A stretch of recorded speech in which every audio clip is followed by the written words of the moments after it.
Di Indonesia, burger memang lebih populer dibanding hotdog. Tapi tenang, ini justru jadi peluang buat para bos di rumah untuk memulai membangun makanan cepat saji ini. Makanya, di ulang tahun Cuan Bos hari ini, kita akan membongkar beberapa peluang bisnis. Bagaimana caranya 1 tahun menjadi sultan? Hanya dengan jualan hotdog doang nih bos.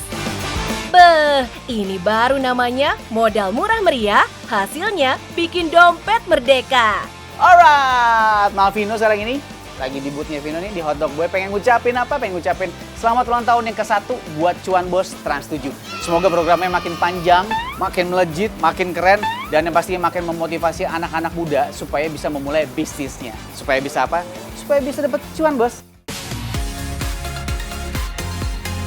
Nah, kuilah kenalan sama yang punya franchise hotdog ini nih bos.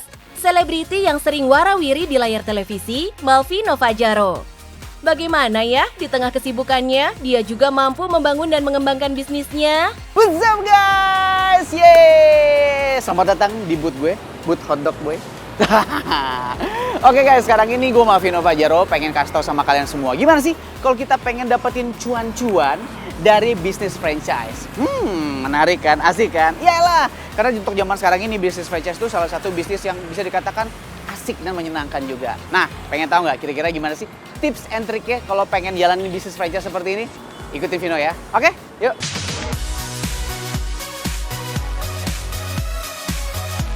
Bos, namanya publik figur ya, Malvino sadar betul kalau karir di dunia entertainment tak selamanya mulus.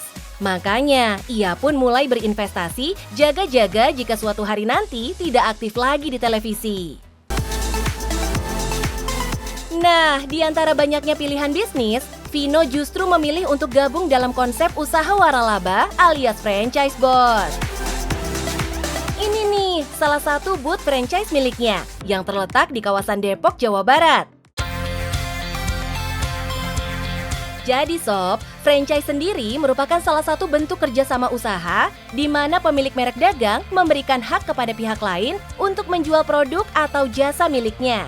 Jadi, pihak kedua yang membeli berhak mendapatkan izin untuk pemakaian merek, produk, serta sistem operasional dalam menjalankan usahanya. Sistem franchise ini cocok banget dijalankan buat kamu-kamu yang baru mau memulai usaha sendiri, bos. Kenapa? Karena semua brand, sistem operasional, bahan baku, dan lain-lain biasanya sudah disiapkan oleh pihak penjual waralaba. Di sini, pelaku waralaba tidak terlalu membutuhkan pengalaman bisnis yang mumpuni. Karena penjual waralaba akan memberikan pelatihan yang dibutuhkan untuk mengelola bisnisnya agar sama-sama berkembang. Selain itu bos, sistem franchise bisa membuat pelaku bisnis memiliki peluang sukses yang lebih cepat dibanding memulai usaha sendiri dari nol. Satu, yang pasti lebih mudah ya, lebih enak buat kitanya. Karena kita nggak terlalu pusing mikirin dari A sampai Z. Terus berikutnya kita bisa meminimalisir kerugian-kerugian itu tersebut. Terus kalau ada apa-apa kita bisa minta tolong sama mereka. Jadi misalkan katakanlah ada hal-hal yang kita nggak ngerti, kita kepentok gitu, terus kita bingung, ini kalau kondisi seperti ini kita mesti ngapain ya? Itu mereka bisa bantu. Dan enaknya lagi, karena mereka itu udah berjalan, udah PT-nya udah lama ya, mereka tuh bisa membantu kita juga untuk dari sisi promosi. Tapi ingat bos, jangan mudah terbuai gitu aja. Karena beli franchise juga nggak bisa sembarangan. Ada beberapa tips yang bisa kamu ikuti nih bos. Pertama, pilih franchise yang kamu sukai. Syukur-syukur kalau kamu ahli di bidang itu. Kedua, pilih produk atau jasa yang dibutuhkan banyak konsumen. Ketiga, sesuaikan dengan modal yang kamu punya ya. Jangan maksa ngutang bos. Keempat, pahami latar belakang franchise pilihan kamu, biar gak ketipu. Dan kelima, jangan mudah terbuai kisah sukses orang yang menjalani sebelum memeriksanya sendiri, bos. Nah, bos, salah satu alasan Malvino membeli franchise hotdog adalah pasarnya yang luas, praktis, dan pastinya banyak anak muda yang suka. Untuk rasa, ada saus tomat, saus cabai, dan mayones. Mau dapat cuan lebih? Tawari pembeli dengan tambahan rasa, seperti saus telur asin atau salted egg, keju, barbecue, dan jamur. Untuk mendukung promosi produk, sebagai selebriti, terkadang Malvino menggunakan nama besarnya juga. Menjadi influencer bagi ribuan pengikutnya. Penasaran nih, berapa sih omsetnya Malvino dari satu booth hotdog ini saja? Jadi hotdog boy ini average per harinya itu antara 80 sampai dengan 100 pieces per hari. Harganya start dari 16.000. Itu yang si hotdognya ya. Tapi kita juga sekarang di sini sebenarnya nyediain juga chipsnya dan kita juga ngeluarin sosisnya aja. Wah bos, kalau dalam sehari ada sekitar 100 produk hotdog yang laku terjual, berarti dalam sebulan setidaknya 46 juta masuk kantong. Ini belum termasuk paket lainnya ya. Gurih juga ya bisnis waralaba ini. Nah, biar sayap bisnis makin berkibar saat ini, setidaknya ada 4 waralaba yang dibeli oleh Melvino. Selain hotdog, ada juga bakwan kekinian dan olahan tahu. So guys, gimana? Asik kan kita berbisnis franchise seperti ini? Jadi buat kalian semua yang pengen mulai franchise atau pengen mulai usaha, nomor 1 adalah seperti tadi Vino bilang, mulai aja dulu. Karena kalau kalian nggak mulai, semuanya cuma jadi wacana doang. Dan yang penting itu, kita akan mendapatkan pundi-pundi cuan-cuan, bos.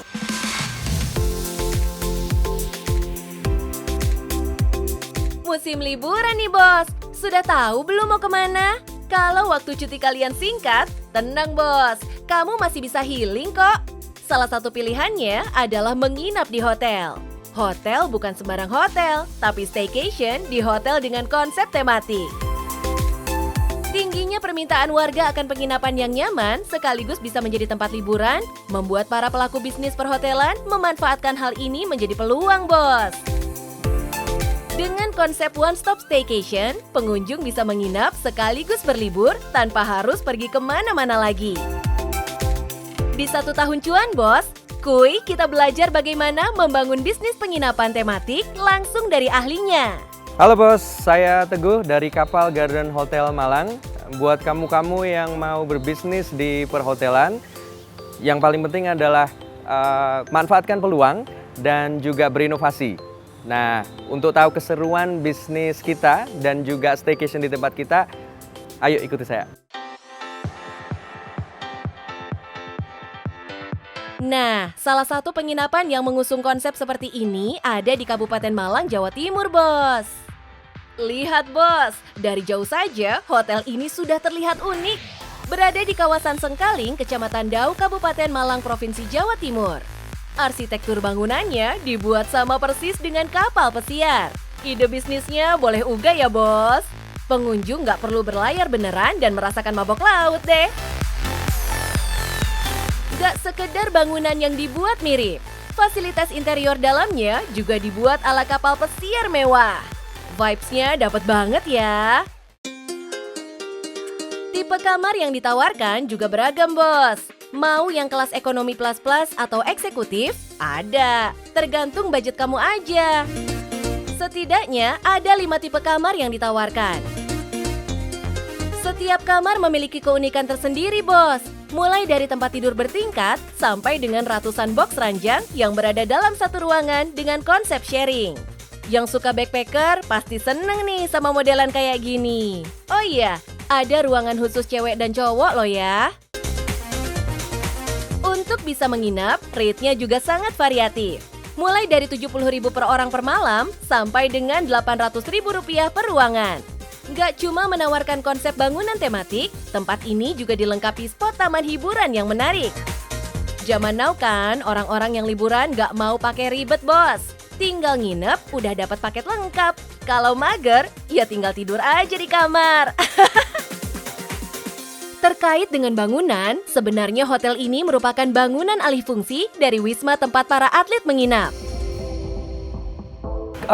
Kalau sejarahnya sih sebenarnya ini bangunannya sudah ada dari dulu. Terus ketika diakuisisi sama UMM, as dia ownernya untuk properti yang di sini, kita langsung rubah ini jadi hotel. Di bawah Yayasan Universitas Muhammadiyah Malang, hotel ini menjadi salah satu daya tarik tersendiri bagi banyak wisatawan. Puas menikmati vibes hotel, silahkan melanjutkan aktivitas seru lainnya.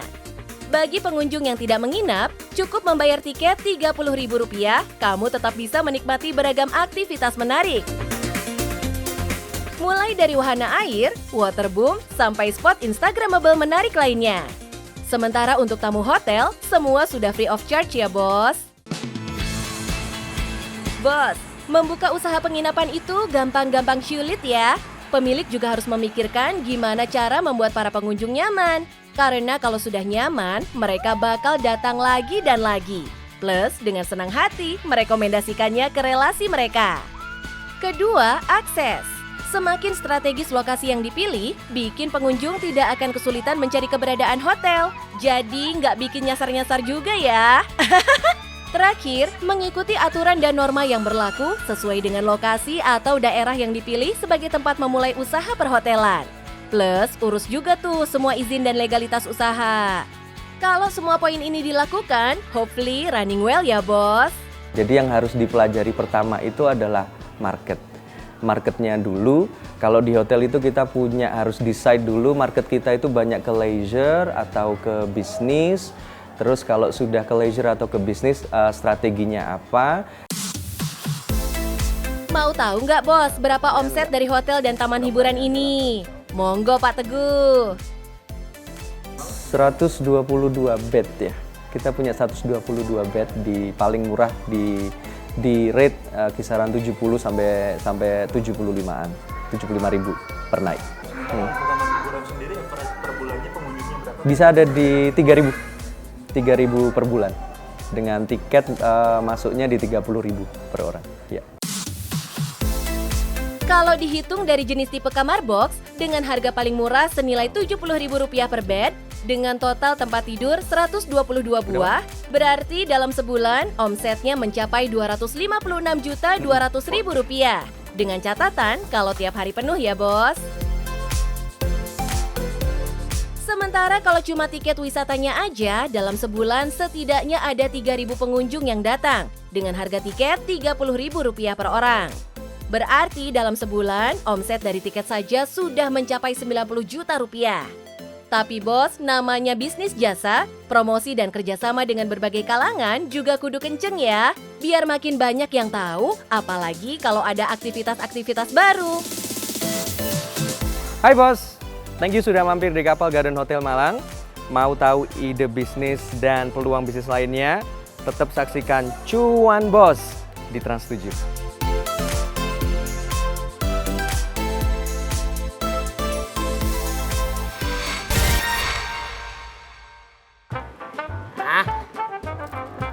Makan bakmi. Siap. Lagi nih masuk pertanyaan. Bang, gimana caranya dapetin cuan tapi nggak mau kerja, pengennya rebahan aja. Kau maunya rebahan tapi kau pengen cuan, sekalian kau tidur, ya? Tidur terus kau mimpi. Di mimpimu itu kau akan dapat cuan, walaupun kau nggak kerja. Ya kalau mau cuan kau kerja. Bisnis kayak apa kayak inovasi. Orang mau makan jadi naik darah kau bikin. Ah?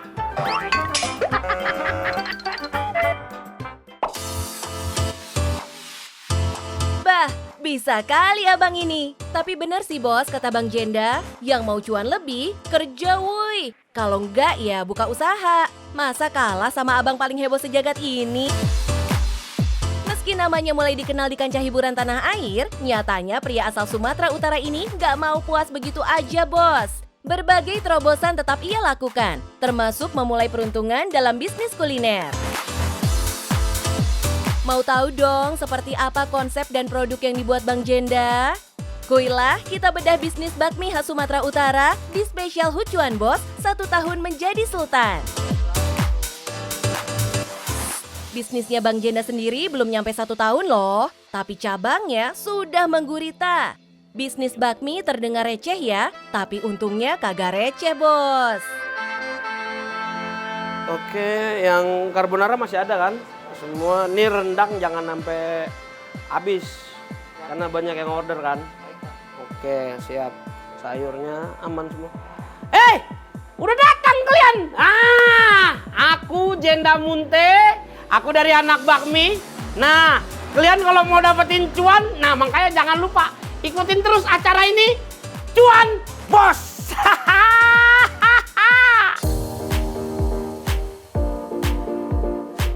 Mulut sih boleh ceplas-ceplos bos, tapi masalah hati ternyata Bang Jenda lembut banget. Selembut olahan mie yang ia buat sejak tahun 2021 ini. Ecie! Usaha ini dijalankan Jenda karena melihat bisnis di bidang mie yang gak pernah ada matinya. Terlebih, mie merupakan salah satu kuliner yang sudah melekat dengan Jenda sejak kecil. Di masyarakat kita Indonesia, produk mie menjadi salah satu peluang bisnis kuliner yang cukup banyak dilirik. Dari zaman dulu hingga sekarang, mie terus berkembang dengan penyajian dan olahan yang semakin beragam. Karena aku suka bakmi, nah aku coba untuk membuat bakmi dengan bahan dasar yang sudah enak, lalu dikembangkan, dimodifikasi dengan topping-topping dan rasa bumbu-bumbu Nusantara. Itu sih konsep awalnya, bahwa aku penyuka bakmi. Sekilas nggak ada yang membedakan olahan mie ini dengan mie pada umumnya, bos. Tapi usut punya usut, ternyata bisnis mie ini menawarkan beragam olahan bakmi dengan sejumlah rasa Nusantara. Setidaknya ada 6 varian rasa mie yang ditawarkan. Ada bakmi original, bakmi rendang, bakmi kare, rica, dan bakmi carbonara. Untuk isiannya juga macam-macam, bos. Mulai dari ayam, bakso, pangsit, dan paket komplit. Usaha sih baru seumur jagung, bos. Tapi ekspansi bisnis yang dijalankan Jenda ini bisa dibilang luar biasa. Saat ini saja, setidaknya ada puluhan outlet yang tersebar di sejumlah kota besar di Indonesia, dan itu masih akan terus bertambah. Untuk jenis mie-nya sendiri, Bang Jenda terinspirasi dari mie khas Sumatera Utara dengan rasa yang sangat gurih. Mie keriting dengan bahan dasar tepung pilihan, telur, dan sejumlah bahan campuran lainnya. Padu padan rasa dengan konsep Nusantara sengaja dipilih untuk menyajikan sesuatu yang berbeda. Harga yang ditawarkan juga murah banget, bos. Mulai dari Rp15.000 sampai dengan Rp25.000. Affordable banget ya. Salah satu outlet bakmi yang bisa kalian datangi berada di kawasan Jatimulya Cilodong, Depok, Jawa Barat ini. Nah, mengolah ini kita ada resep rahasia yang aku nggak bisa ceritain. Tapi proses pengolahan ini yang membuat anak bakmi berbeda dengan bakmi yang lain. Bos, untuk outlet sendiri, Bang Jenda dan tim menawarkan konsep partnership alias kerjasama. Jadi kalau kamu tertarik ingin jualan bakminya Bang Jenda, bisa banget, bos. Gak perlu khawatir, di awal mulai bisnis berjalan, sejumlah pasokan bahan akan disiapkan. Timnya Bang Jenda juga akan melatih partner mereka sampai benar-benar lihai memproduksi mie sendiri, sesuai standar yang telah ditetapkan. Jadi nggak ditinggal gitu aja ya, alias tetap dimonitor. Cakep! Mau tahu nggak sih, bos, omset dari tiap outlet usaha bakmi Bang Jenda ini bisa tembus berapa tiap harinya? Karena setiap outlet tuh ada berbeda-beda, jadi kita tuh untuk per hari itu sekitar 800.000 sampai 2 juta di satu outlet. Lazis, bos. Dalam sehari, setidaknya ada 800 sampai dengan 2 juta rupiah per outlet. Untuk satu outlet saja, kalau kita ambil dari average terendah Rp800.000, berarti dalam sebulan setidaknya ada 24 juta rupiah, bos. Ingat, ini baru kisaran terendah dan baru dari satu outlet. Mantap! Jadi gimana? Udah kalian denger kan gimana caranya dapetin cuan ala Jenda melalui anak bakmi ini? Nah, aku mau kasih pesan sama kalian, yang penting adalah berani mencoba, melakukan inovasi, dan jangan berhenti ketika kalian gagal. Karena kalian nggak tahu, ketika kalian gagal itu kalian sudah mendekati keberhasilan kalian. Yuk, coba terus, dan yang pasti, cuan bos, cuan! Halo wey, aku mau mengucapkan selamat ulang tahun untuk cuan bos. Tetaplah kalian panjang umur yang pasti, jadi tetap tayang terus. Tetap menginspirasi, memotivasi, memberikan semangat buat orang-orang di luar sana untuk mendapatkan cuan bos.